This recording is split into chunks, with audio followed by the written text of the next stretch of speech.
teleprompter, create videos you're proud of. Easily trim your video by selecting the words where you want to start and end. Color your presentation with automatic subtitles and highlighting keywords. Add your brand logo. Add music for an emotional touch. Add your contact info on an animated business card on all your videos. Easily replace green screen with an image or a video loop. Stand out with a web page with your logo, your video at the center, and personalized button for visitors to interact. It's one tap to simultaneously upload your videos on Instagram, TikTok, and YouTube. Always know what to say next with the Big View teleprompter.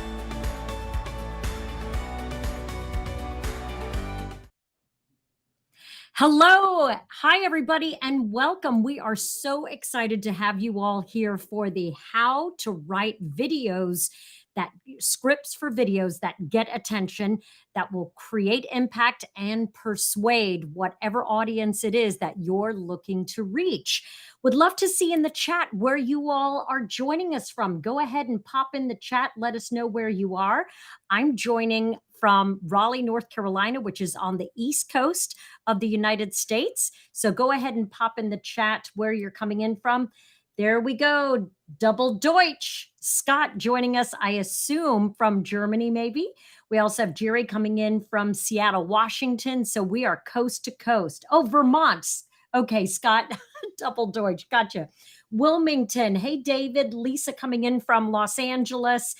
And we're so excited to get this going because last week we attempted to do this and we had a little bit of a technical snafu, but we are all set this time around. And let me tell you about what you're going to learn in today's workshop, because you're going to be floored at how quickly you can start to write impactful copy that's going to help you get your message out there better. We're going to look at strategies to capture and retain your audience's their attention right from the start. The next thing we're going to talk about are the elements that contribute to impactful copy.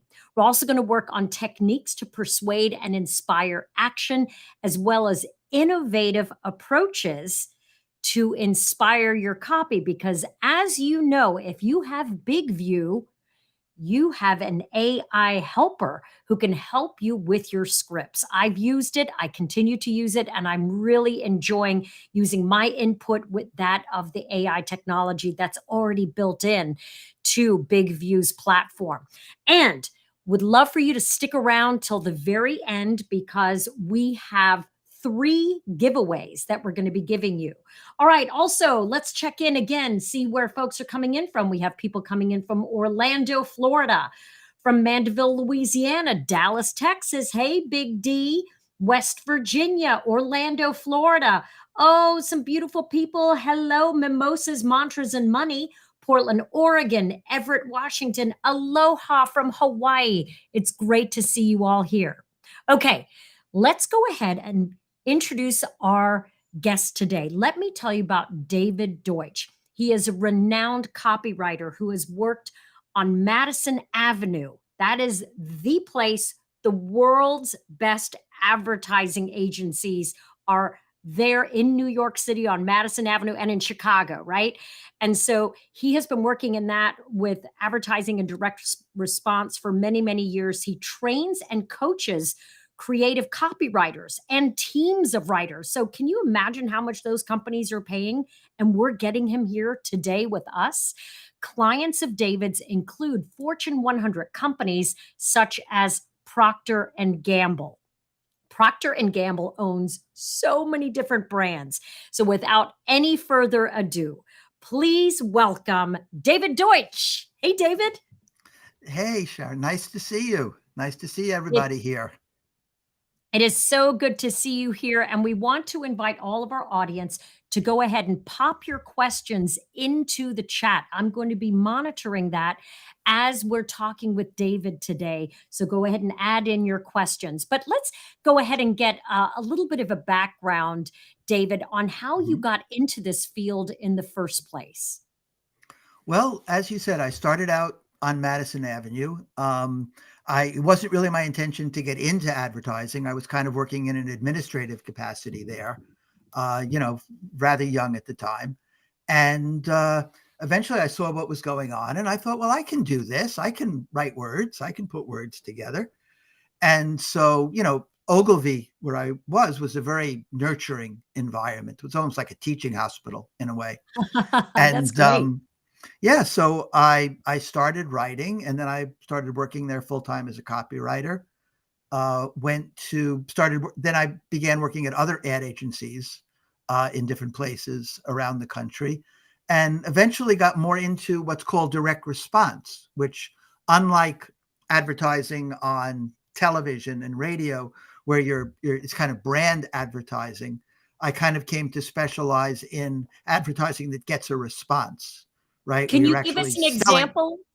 What would be an example that we would recognize, David? Well, certainly, well, infomercials are kind of a little bit Oh, between, okay. it's not like, "Oh, you should drink Miller beer, ask for it at the store," it's like, "No, call this number, send us money." Um, Oh, like those 30-minute shows where the host is talking about right, the attributes of whatever the product or service is, and you're pushing them to dial a number or log on? exactly, and then, of course, a lot of the stuff you see on the internet, right, where you click on something and it takes you to what we call a video sales letter, where Oh, it sells you on whether it's a supplement or a subscription to a financial publication or a doodad, um, or it takes you to a YouTube video where you're selling on a YouTube video. Whatever it is, it's selling something directly, or it's asking you to give your name so that it can follow up selling you by email. okay. So let's get to the basics of why video scripts are so important and they play a strong role in effective communication, because some people might just want to wing it. But that is not the way you should go, right? Yeah, yeah, exactly. Um, well, certainly today, video is increasingly important, as I'm sure you know, right?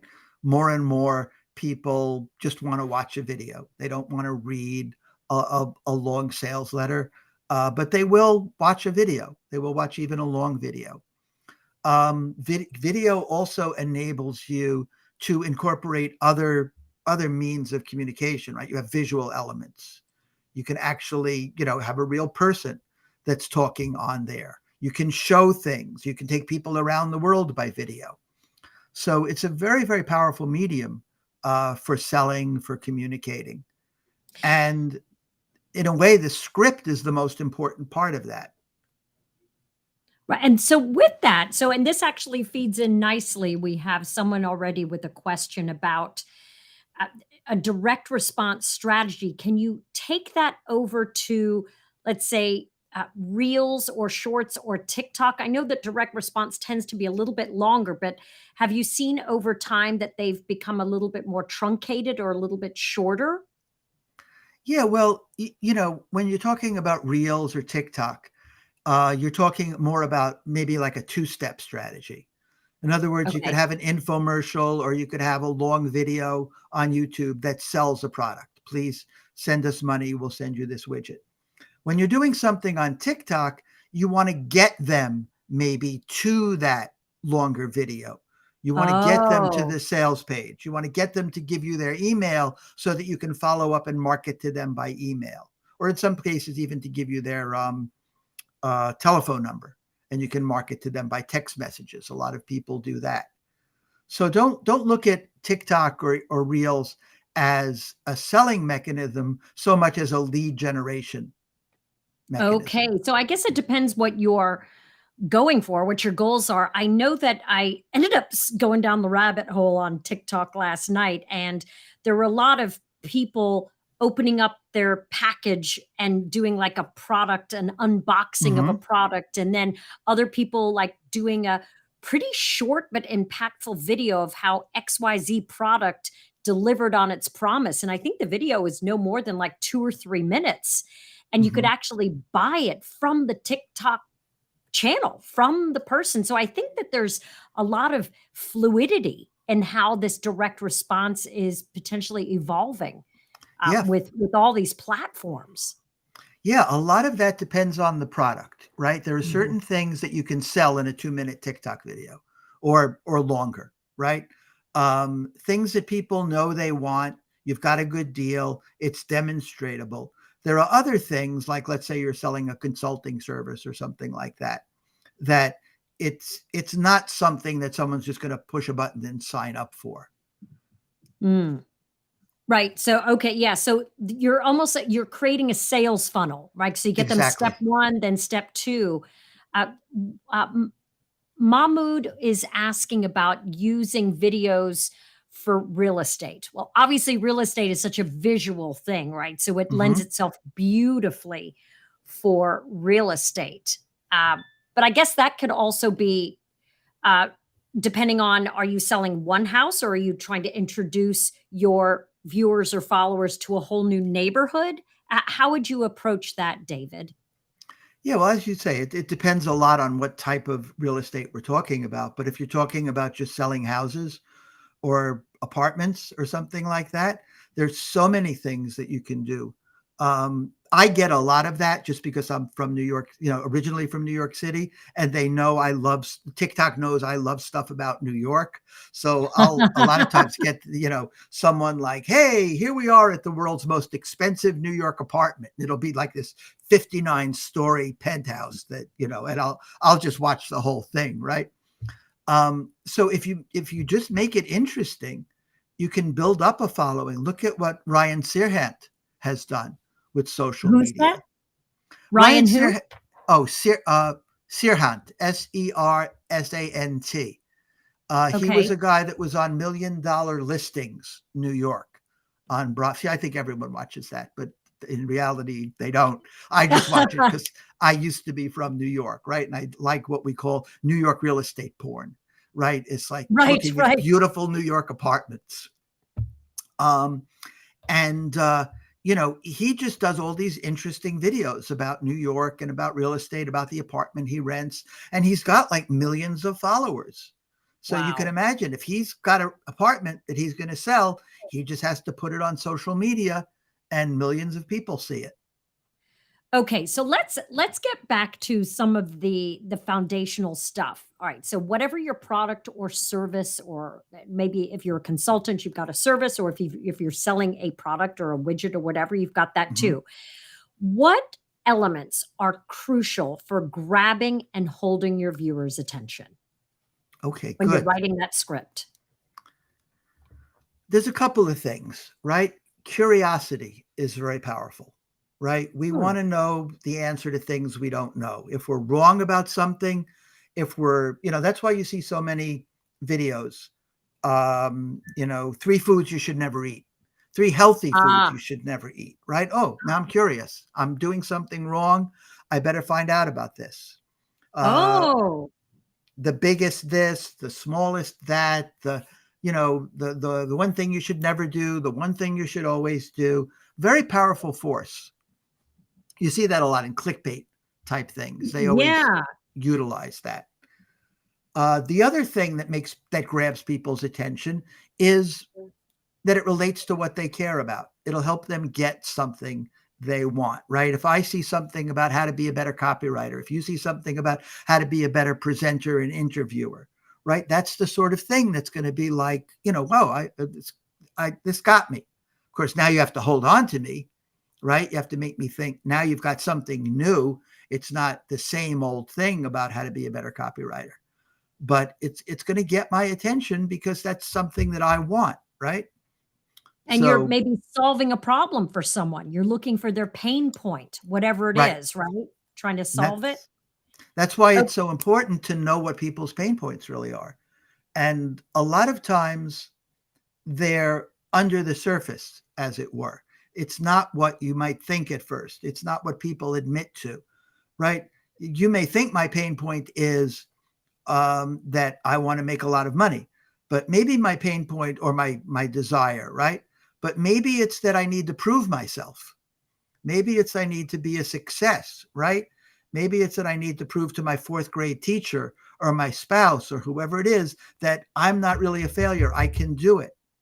So maybe that's what you need to talk. And then if you just talk to people about, oh, you'll be able to make so much money, you'll be able to make a lot of money, you might not get them, you might not grab their attention the same way you would as imagine being able to sit at the table next Thanksgiving and talk about how successful you are for a change.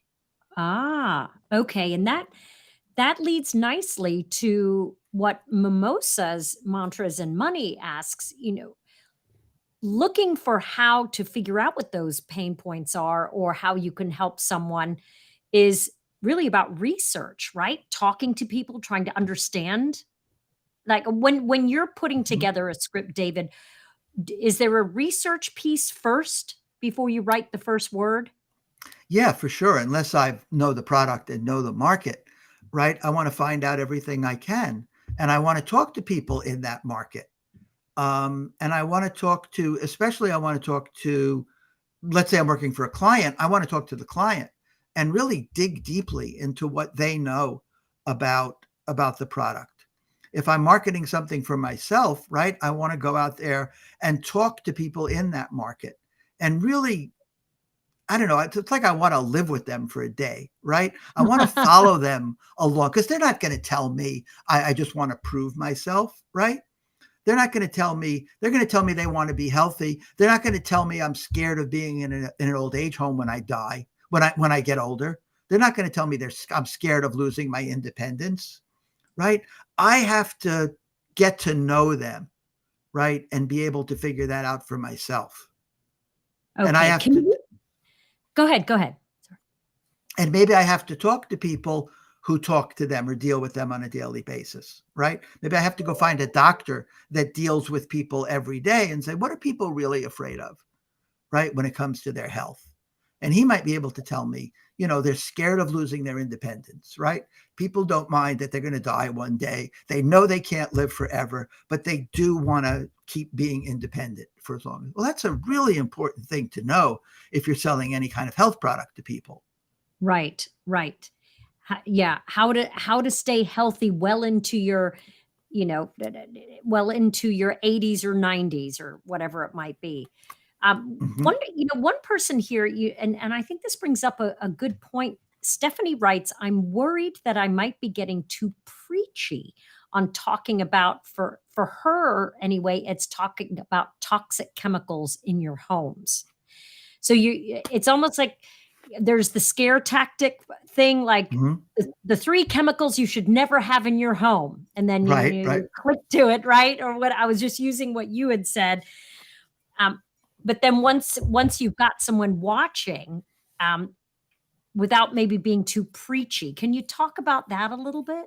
Sure. I mean, you don't want to preach, obviously, and you don't want to lecture. A lot of times I think people start talking about things they're passionate about, and they go into lecture mode, right? Well, Mm, dioxetin is a very dangerous chemical and and it was first created back when the earth was null and void and gases began to off gas from the earth. And dioxetin was like, you don't want to go back that far. You don't want to lecture people about it. You want to make it interesting. You want to make it impactful, right? This is what dioxetin can do when it gets into your lungs, right? This is how it affects you, right? It could be affecting you and you don't even know it. And if you've been around, if you're over 50, like you've been exposed to it since you were a kid and it's building up in your body and it's been building mm. up in your body. So you really need this detoxifying thing that we've got, whatever it is, right? Okay, You so want to, you've piqued their curiosity. Now you're getting in there and you're giving them a little bit of background about it, mhm. and then what's the next step? um, I think too, just to go back a little bit, I think also you want to tell stories. You don't want to That was lecture. yes. Yeah, you don't want to lecture. You don't want to preach. You want to tell stories. Dioxin was first discovered because, this scientist, his kid kept getting sick all the time. And he couldn't figure out why. They were feeding him healthy things, and doctors kept saying there was nothing wrong. And they had someone come to the house and do a chemical analysis, and they found that the house had been painted with paint that had dioxin in it. And that was when he discovered how bad dioxin was, and he did some research. And see, now it's like an interesting story. It's not Mm, preaching because people like stories. gotcha. That is, Okay. right. So that leads us nicely into taking that, so that's a part of what, when you're coming up with your content idea, what story can you attach to it, like you Right. said. And that's, I like that, the scientist. I once had a client whose wife's, he was a pharmacist by trade, worked in a pharmacy, but his wife at home uh, could not stop her hands from cracking. She washed her hands a lot. She was a school teacher, or no, but she was in Mm. healthcare. So she was washing her hands a ton, and it would dry them out. And she'd put all the different lotions and potions. Nothing helped. And her hands would crack so much that in the wintertime, they would actually bleed. They bought every single product on the market. Nothing Mm. helped. So he decided, I'm a pharmacist. I'm going to invent something. And so their origin story of how they came up with their product is how they sell, because the story sells itself, right? It really, I want to go out and buy this now, Yeah. right? 'Cause, I mean, not because I have cracking, but every once in a while there's a little cracking or something, right? Like, sounds like that would be handy to have. You could feel how powerful that story is, right? That's what copy needs to be and scripts need to be, is have that exactly what you just said, right? That kind of story, that kind of power. So then how, if you come up with a really cool story that can be attached to whatever your product or service is, what strategies do you use to persuade your viewers to then take an action with it? I think you want to very clearly relate it to what they want, right? Do they want not cracking? Do they want to look good because their hands look good? Like, what are all those things that people would want this product for, right? And you really have to stop and think about it, right? Like, it's, oh, okay, your hand's cracking. Well, if your hands crack, it doesn't look good. So there's that. If your hands crack, you get the bleeding that you talked about. So that's not good. You get pain. So that's really not good. You probably, if I really started researching it, I would probably find that you also can get infection, right? Yep. Because that's Yep. how probably things wind up having to get amputated if you have diabetes. So if it was defensible, I might even say, look, this is serious. You could actually lose a limb from cracking. It's not just unsightly. It's not just painful. It's not just annoying that it bleeds. It's a real, problem that in the extreme could lead to, actually losing a limb. David, real quick, and Mhm. this is, I think there's a fine line. Bonnie just brought this up, and I think it is true that scare tactics may grab a viewer in and get their attention. Mhm. We also want to be careful that we're not known as that, where it's almost like bait and switch or clickbait, like the sky is falling. Like, you want to be able to provide a solution without scaring people, but you do want to get their curiosity. So I think, how do you manage that Yeah. line right there? Well, you might want to scare them a little bit, but it's a really good point that you don't want it to be scare tactics for a lot of reasons, right? You don't want to be known as that. And also, people feel when you're trying to manipulate them, right? Mhm. There's a bit of a reaction there. There's a bit of a resistance that starts to come in. So you want to be able to turn up or down, like you want to be able to have a knob that you can control, right? How do you turn down the volume on that? Well, you can say, look, I'm not saying this is going to happen to you, but but it does occasionally happen that a limb has to be amputated, because of, cracking, getting an infection, not being able to get rid of that infection or whatever, especially for people with diabetes.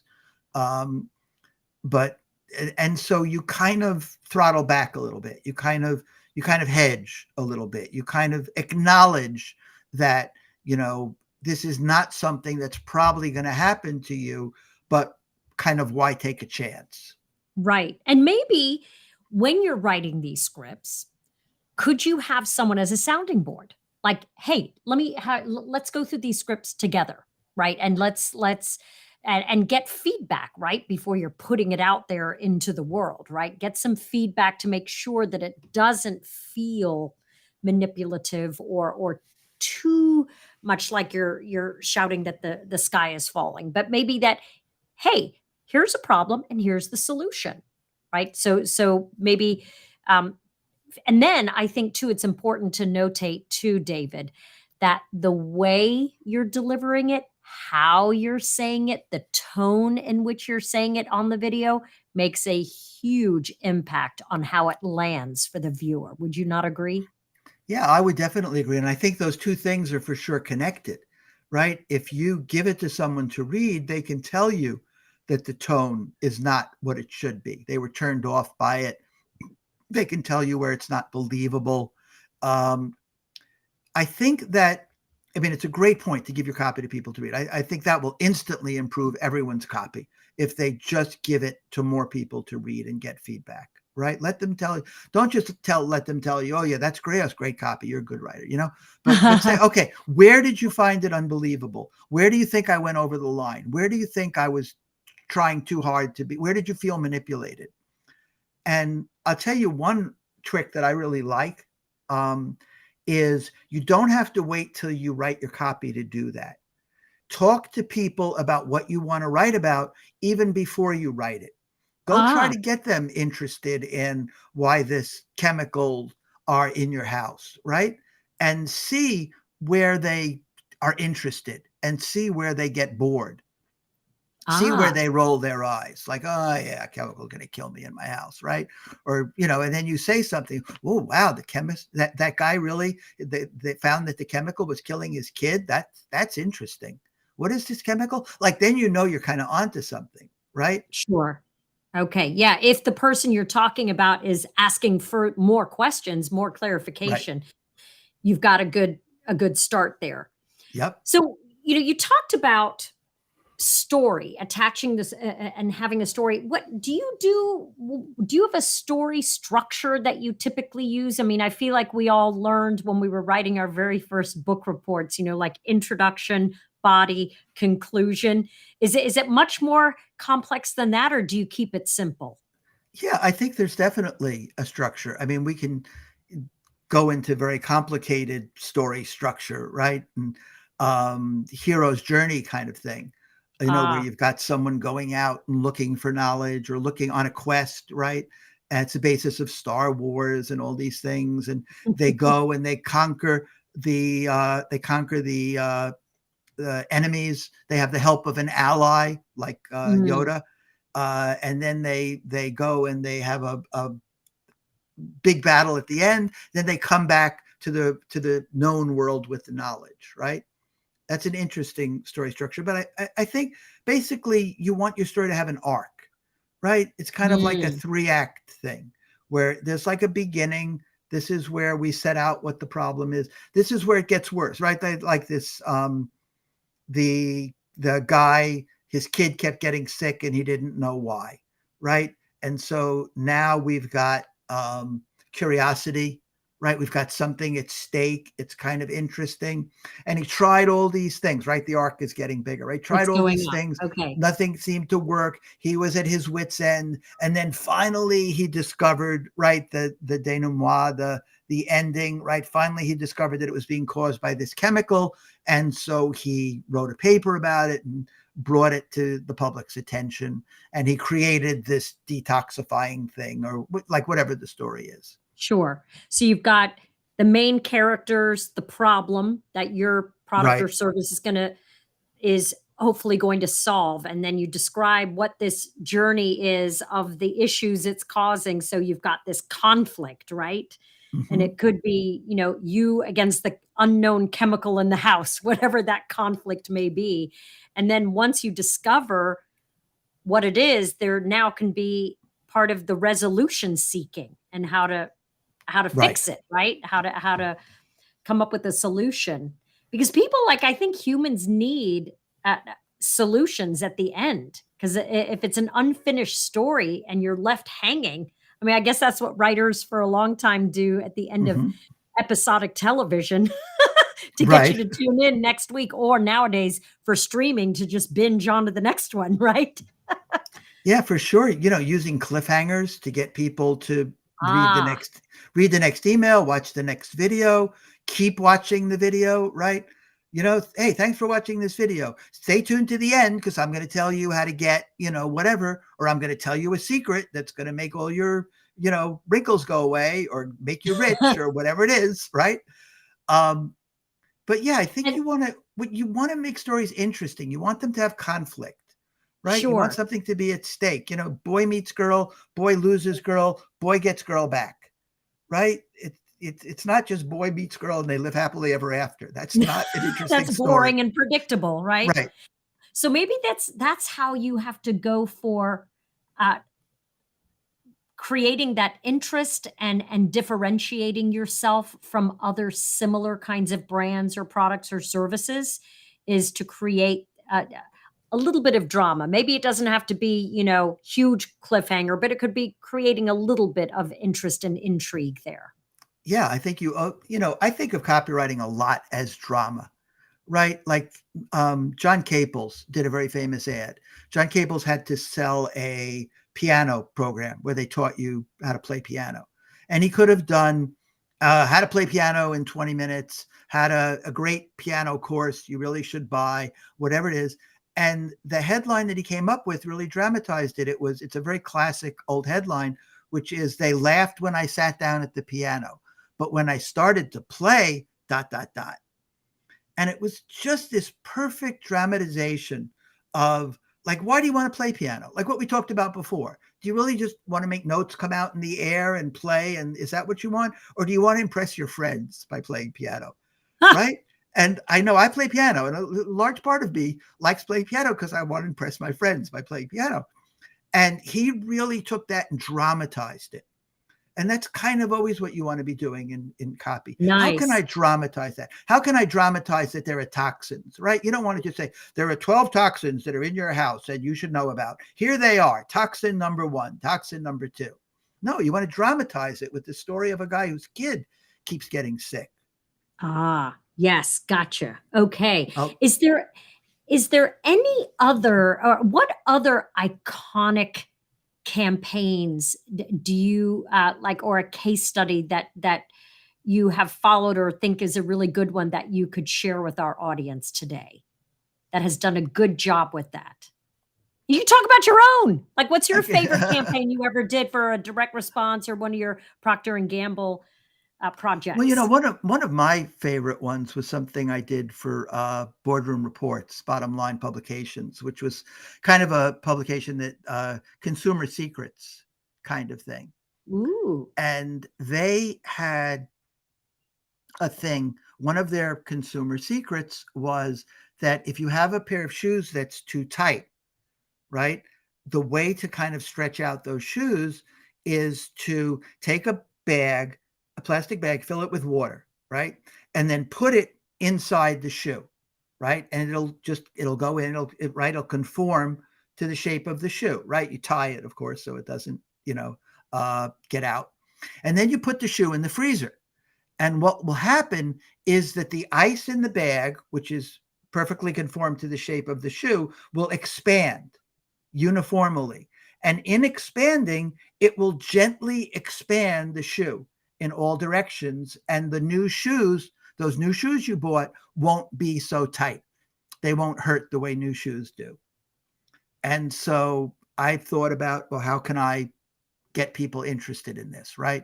Do I say, oh, the secret way to get your new tight shoes to fit you better, or the plastic bag solution to sight shoes or something, and finally I dramatized it. And the headline was, honey, what are my new shoes doing in the freezer? And Oh, it was this, husband that was like, he was kind of like looking like, he's opening the freezer and his new shoes are in there. And, it was such a nice attention getting way of drawing people into this. So you always want huh. to be looking for that. You always want to be looking for, what's the drama here? Because that's what people are interested in, right? You see that all the time. Why are we interested in the Kardashians? Why are we interested in Harry Potter? Why are we Yeah, interested in Game of Thrones? Right? It's drama. yeah. Um, Humans are I wired for it. Yeah. We're wired for it, yeah. And I think I'll tell you a secret of writing, which I think this kind of ties into, which is that the best writing is writing that you're a little nervous about. You're a little nervous about, oh, do I really want people to know this about me? Right? You're a little nervous about, can I really say this? Are people going to get offended if I say this? Is this a little too much? Is this a little, whatever it is, right? If you're a little nervous about it, that's what people tend to gravitate toward, is because they want to hear stuff you're embarrassed about. They want to hear kind of real, because there's so much artificiality out there, right? There's so much just plain vanilla. And especially with AI now, AI is never going to talk about stuff it's embarrassed about. It doesn't get embarrassed, right? So that's the uniquely human advantage that we still have, is that we can talk about our failures. We can talk about stuff we're embarrassed by. We can confess and expose and be transparent. And that's what people respond to in writing. When you look at people like, I don't know, Gary V, right? Who everybody loves and loves his videos. It's because he's transparent. He's not afraid to talk about himself and be human and be transparent and expose himself. You mentioned AI, David. Have you used AI? Have you tested it? Are you using it? Let us know. Okay, that's the question everyone's asking. Expose yourself, David. Expose myself.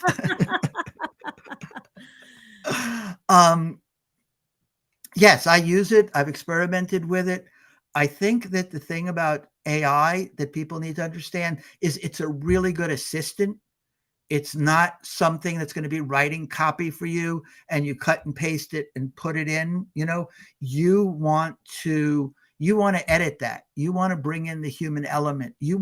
Because what has value is your judgment, right? Your discernment, right? Like the person was saying, is this, how did she put it? Over the top, too preachy, right? Yeah, right. You're the one that's got to know it's too preachy, right? AI is not going to know that. You're the one that's got to know this is right for this point in the video right now. This is not right. This is right for me. This is not right for me. This needs some of this. What if I put this here? What if I began it this way, ended it in this way? AI is great at being able to give, so just like an assistant, right? It's like, give me 10 ideas on this. Give me some ideas from this. Write this for me, right? You might not take what the assistant comes up with and cut and paste it and put it in there. But a lot of times like, oh, I never thought of number 7. Yes, it could prompt you to then create something on your own that you hadn't thought of yet, a different point of view potentially. All right, well, because we're talking about video, what visual or audio components do you bring in to enhance a script when you're writing when you're writing the script? Do you actually add in areas like, this is where I'm going to show this, or I'd like to have maybe a homeowner talk about this here, or what? Tell me a little bit about how you include all of that. Yeah, I definitely think about what I'm going to include like that. I think one of the biggest secrets of writing video scripts that I learned from people that wrote video scripts for a living in, like in documentaries or screenwriters, is divide the page in half, right? Word can do this for you. And there are screenwriting things that can do this for you, right? So you've got what's spoken on this side, and then the video instructions is like, well, you've seen that because you work with video scripts all the time for what you do. And that forces you to think about, okay, what am I going to have here? And then the person, maybe you've got someone else doing your videos for you or helping you, or maybe you're doing it yourself, but it's forcing you to think about that. What should go with this? And, you don't want it to always be what they say in the video world, see and say, right? It's like talking about exercise. We show a woman on an exercise bike. We talk about diet. We show a picture of food. We talk about this and we show this. You want the video to be, imaginative in what it shows, right? You want it to be different. You want it to convey emotion. You want it to convey benefit, right? You don't want it to just convey what a thing is, but what the benefit of it is. So maybe it's a woman on a scale and she's looking at her weight and she's smiling because, she weighs less, right? You want to, and I think also another thing that's really important about video is a lot of times you don't have the video resources to have really good footage of things, right? So a lot of times people will use still shots of things. Even if you use still shots, you want to keep that moving, right? You want the camera to be maybe zooming in and zooming out. You want it to be maybe panning across like that, just kind of like who's that guy, Kevin Burns, does on his documentaries, where he's always showing old photos of things, but he keeps it interesting because he's zooming in and out. And it's almost like you forget that he's only using, still photographs. You think, oh, it's a movie. It's not a movie. It's just, he's really just good at that. Yeah. And that's actually an effect. If anyone has a Mac and they use the Apple products like a Mac computer, every Mac comes with iMovie, and within iMovie, they have that Ken Burns feature where it will almost do the editing for you with all of the movement of still imagery. David, when you're talking about, that split page with video on one side and then the copy points of the script on the other. Remember, as a cub reporter, as a journalist, different maybe from newspaper or magazine writers, but as a television journalist, in my training, I would go out and shoot the video, shoot the interviews, blah, blah, blah, get back to the television station. And then I would comb through the video and find the most impactful piece of video. And I would start my stories with that, because I feel like that would grab people's attention, whatever it might be. And then we were always taught to write to the video so that it makes sense. Because if the viewer's looking at the moon, but I'm talking about sunrise, that's confusing, right? You don't want to confuse the viewer and make them have to make these leaps.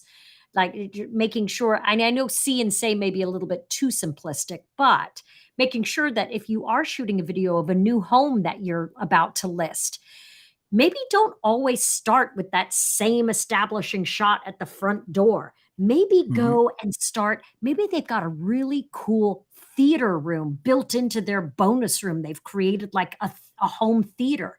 Maybe you could start the video there. Maybe you could even be in like the big theater seat saying, imagine yourself right here on Friday night with your family, sitting here getting ready to pop some popcorn and enjoy the latest release on the streaming service. Let me show you about this house or whatever. You can kind of just maybe thinking about things a little bit more creatively. Well, yeah, I think that's huge. Order is so important, right? Sequence, to think about sequencing. And people tend to think about sequencing very linearly, right? With the beginning, middle, end. Start here on the outside, inside, whatever. And I think in a video, even in storytelling, to begin what they call in medias res, which is Latin for in the middle of things, where you start in the middle of a story rather than, and it's a very National Enquirer technique. It's a very, like if you're telling a story about, you could tell a story about how, we went on a safari and the day dawned like any other. The sun rose in the east and, we got in the Jeep and we went out exploring the savannah or whatever.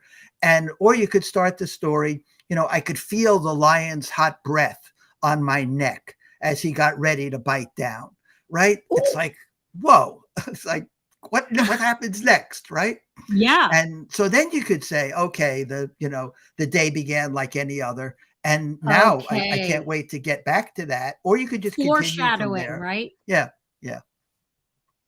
Okay. And it's, like you say, it's the same thing in videos, right? Yeah. Don't think you have to start at the beginning in a traditional way, right? Be interruptive about it, because there's so much stuff coming at people these days. You've got to Sure.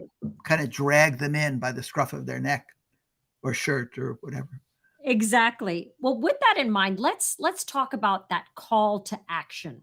No matter what video script you're writing, there always needs to be some kind of call to action at the end, whatever it might be. Subscribe, click here, sign up for my newsletter, buy my product, hire us to do whatever. Like, how do you go about thinking the way you're going to end your video scripts? Well, I think you want to have a really clear call to action, right? I think a lot of times you almost want to start with that. You almost want to, and one trick that I do sometimes is just to start by writing the call to action. And then I kind of know, okay, what am I leading up to? Oh, I like always reverse know where I'm engineering it? going. Yeah. Yeah. Oh, Just okay. starting with the end in mind. Ah, Um, and I think you want your call to action to be clear. You want it to be easy, right? You want it to be devoid of friction. And I think you also want to be clear what happens after they do that. Because I think a lot of people are kind of nervous about, well, what if I push this button? What's going to happen? Are they going to take money out of my account if I push this button? Am I going to be committed to something? Am I going to be able to get out of this? Or if maybe you're asking for setting up a phone call, which is a difficult thing to ask for in a call to action, right? Like, assure them it's going to be a 10-minute phone call. I'm not going to try to sell you anything, whatever it is. You've just got to reassure people what happens next before they like take that. like at the beginning of our hour today, David, we promised 3 giveaways that we will be That's announcing in right. just a few minutes. We want you to stay to the end because it's very valuable stuff. I heard a quote the other day that I think is very relevant to our audiences today. You're no longer trying to hold their attention. You're trying to disrupt their distraction, Mm, right? that's a great I, way to say it. I Yeah. think so. Yeah, because you're scrolling through things. You might stop and you listen for like the first 10 seconds. Are they going to stay? Or are they going to keep scrolling? Like, how do you get them to stay? Um, You know, I think so many people write out of habit the way they wrote book reports or college papers or whatever it is in school, right? And it was like you wrote it, the teacher had to read it. Well, guess what? The prospect doesn't have to read what you're writing. And so you can't write like that anymore, as if your teacher has to read it. They don't have to read it, right? So you've always got to be thinking, how do I get their attention? How do I keep their attention? Right? Some people think about it like, what's the purpose of the headline? To get you to read the first, or the opening, right? What's the opening? The purpose of the first thing you say is to get them to listen to the second thing you say. The purpose of the second thing you say is to get them to listen to the next thing you say, right? You ah, just want to keep holding them. And I think that you want to think of it as like, what would I say to someone to get their attention, right? Like, let's say, your spouse, partner, whoever you live with, right? You're in the kitchen and you say to them, do I say to them, uh, you know, uh, hey, you want to hear about a chemical in the house that's bad for you? They're like, no, why do I'm making dinner. I'm doing this. I'm checking my phone. Go away. Right. So what do you do? Like, what do you say? Like, oh, maybe if I said, hey, there was this scientist that his kid was really sick, and he kept he couldn't find out why his kid was sick, and he found out that it was a chemical in the house, and I'm worried that that's something that we might have in our house. Like, that sort of gets their attention, right? That tell might me make them, more. Yeah. gets that tell me more reaction. So that's a great way to say it, right? What do Ah, you say to someone to get the tell me more reaction? tell me more. So say Right. more. Give Yeah. me more. Like, so maybe don't give the whole thing away in that first opening statement because you need Yeah. them to stay, right? You can't give it all away. You got to maybe drip little bits and pieces, right? Right. Sometimes you need to do that. You need to make a little breadcrumb trail.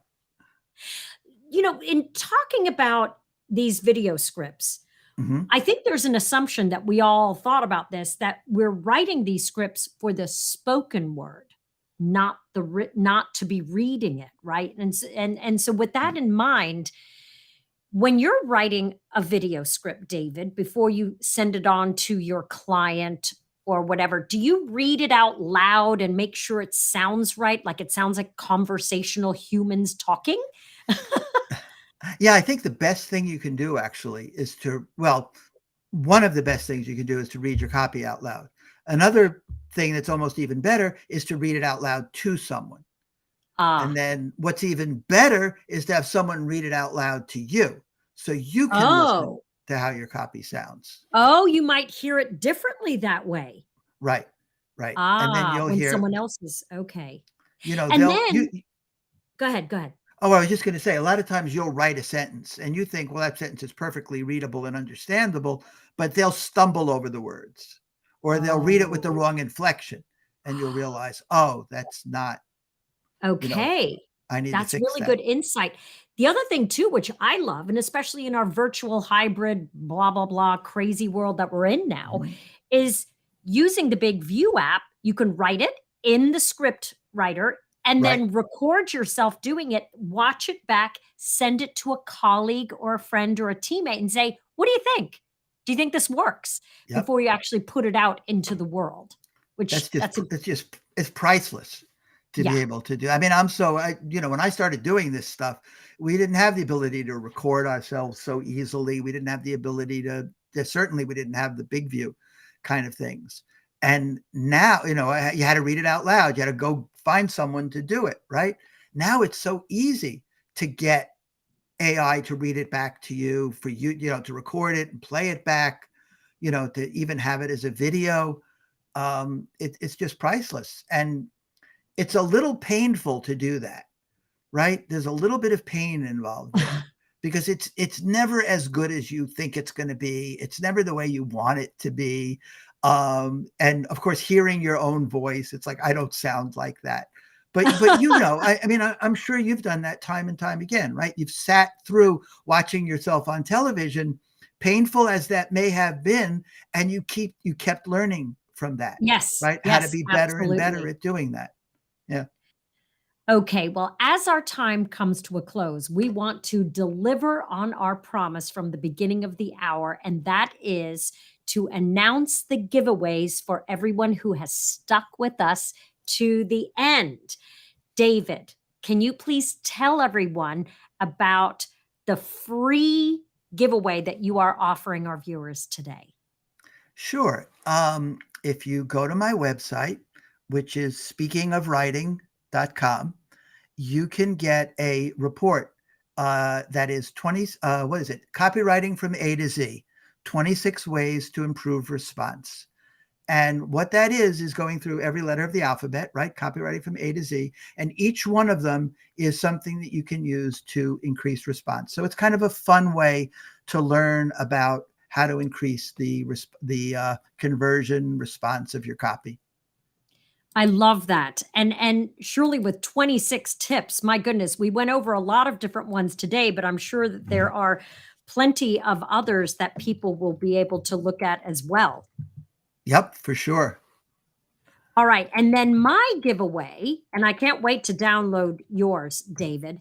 My giveaway is, because we are all television broadcasters now, whether we want to be or not, I have created a guide on how to set yourself up for a terrific virtual meeting, presentation, interview, or video. And it's 4 steps. Go and there it is. Thank you so much, Bruno, for popping it in there. If you go to my website, you'll be able to look at the guide and then download it. And it's the 4 steps that you need to create so you come across looking really professional on camera. And also, you can see in the chat there the link to David's website so that you can get copywriting from A to Z, 26 ways to increase response. And then Big View has a great giveaway as well. $20 off right now if you click on that link and sign up For the paid version, you'll get 20 bucks off. And let me tell you, it's just incredible. All of the features you get in the paid version. I would encourage you to look into it. And with that, we have come to almost the end of our hour. David, any parting words on what would be your very top advice for all of us who are trying to write better video scripts? I think there's a couple of things. One is write a lot, right? Like the more you write, the better you'll get at it. It's like in fitness, do the reps. The other is to really study good writing, to really study good scripts, right? You see some scripts that you like, whoever they're from, really analyze it. What are they doing, right? How do they do this? Where do they have proof? Where do they have benefit? Do they use bigger sentences than me, smaller sentences? Do they use multisyllable words and I use, small words? Or do they use small words and I use big words, right? Compare it. Put your copy side by side. Put your script side by side. What are they doing differently? What can you learn from what they're doing?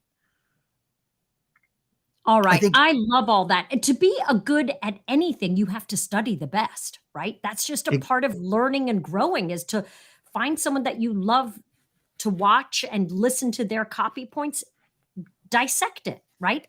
Peel the onion, see what they're doing that works, right? Yeah, I bet you studied, broadcasters, Larry King. I mean, I love to study Larry King and learn how does he interview people? How does he make them? Yeah, so interesting. Exactly. So we need to spend some time at it and continue to learn and grow with it. And as a couple of other takeaways that I learned from you, David, today, which are wonderful, be curious and create curiosity with your script writing. Also, don't lecture. Instead, tell a story. That will help you to not sound preachy. And then AI is an assistant, not a replacement, right? You can use it to maybe help prompt some ideas, but don't rely completely on it. It can be your assistant. All right. Well, David Deutsch, thank you so much. I've learned a great deal. I can't wait to download your 26 tips so I can improve my writing. And I encourage all of you today to do the same. It was lovely meeting and talking with you. And we look forward to seeing you at the next Big View webinar. Have a good day, everybody. Bye, David. Right. Thank you so much. I enjoyed this too. Now more than ever before, the way you communicate can make or break your career. Hi, I'm Sharon Delaney McCloud. I'm a television journalist turned speaker and facilitator, working with leaders and their teams to amplify their impact. In our hybrid world, it's crucial to connect with each other in meaningful ways. In fact, new research shows that effective communication has become the most vital competency and non-negotiable skill that modern leaders must flex to keep their teams engaged and productivity high. I invite you to follow my content for professional development best practices, podcasts, articles, and videos that will help you drive business results. I look forward to partnering with you in person or virtually to level up what I call your power skills. Hit the link below to start a conversation. Teleprompter, create videos you're proud of. Easily trim your video by selecting the words where you want to start and end. Color your presentation with automatic subtitles and highlighting keywords. Add your brand logo. Add music for an emotional touch. Add your contact info on an animated business card on all your videos. Easily replace green screen with an image or a video loop. Stand out with a web page with your logo, your video at the center, and personalized button for visitors to interact. It's one tap to simultaneously upload your videos on Instagram, TikTok, and YouTube. Always know what to say next with the Big View teleprompter.